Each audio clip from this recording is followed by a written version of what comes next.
ஒரே குடையின் கீழ் மலாய்க்காரர்களை ஒன்றிணைக்க புறப்பட்டுள்ள துன் டாக்டர் மகாதிர் மொஹமாட்டின் நடவடிக்கையை பாஸ் கட்சி தற்காத்து பேசியுள்ளது.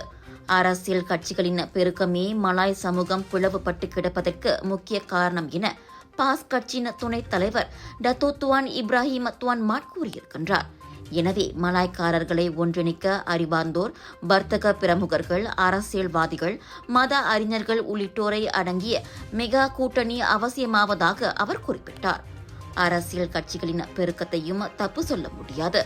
காரணம், ஒரு ஜனநாயக நாட்டில் அது அனுமதிக்கப்பட்ட ஒன்றாகும். எனவே மலாய் சமூகத்தை சேர்ந்த அனைத்து சாரரும் இந்த புதிய முயற்சிக்கு உறுதுணையாக இருக்க வேண்டும் என துவான் இப்ராஹிம் கேட்டுக்கொண்டார். இது பர்சாத்து பாஸ் கட்சிகளை உள்ளடக்கிய பரிகாத்தான் நேஷனல் கூட்டணியின் மறுவடிவம் அல்ல. இது வேறு, அது வேறு என அவர் கூறினார். முன்னாள் பிரதமரான மகாதிர் அரசாங்கத்தில் மலாய்க்காரர்களின் அதிகாரத்தை மீட்டெடுப்போம் என கூறி மலாய்க்காரர்களின் செயலகம், அதாவது செக்ரட்டரியட் ஒராங் மலாயு என்ற பெயரில் புதிய கூட்டமைப்பை உருவாக்கியுள்ளார்.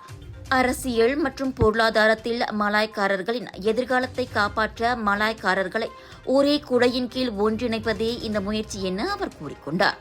அதில் அம்னோ உறுப்பினர்களும் தாராளமாக வந்து இணையலாம் என அவர் அழைப்பு விடுத்திருப்பது குறிப்பிடத்தக்கது.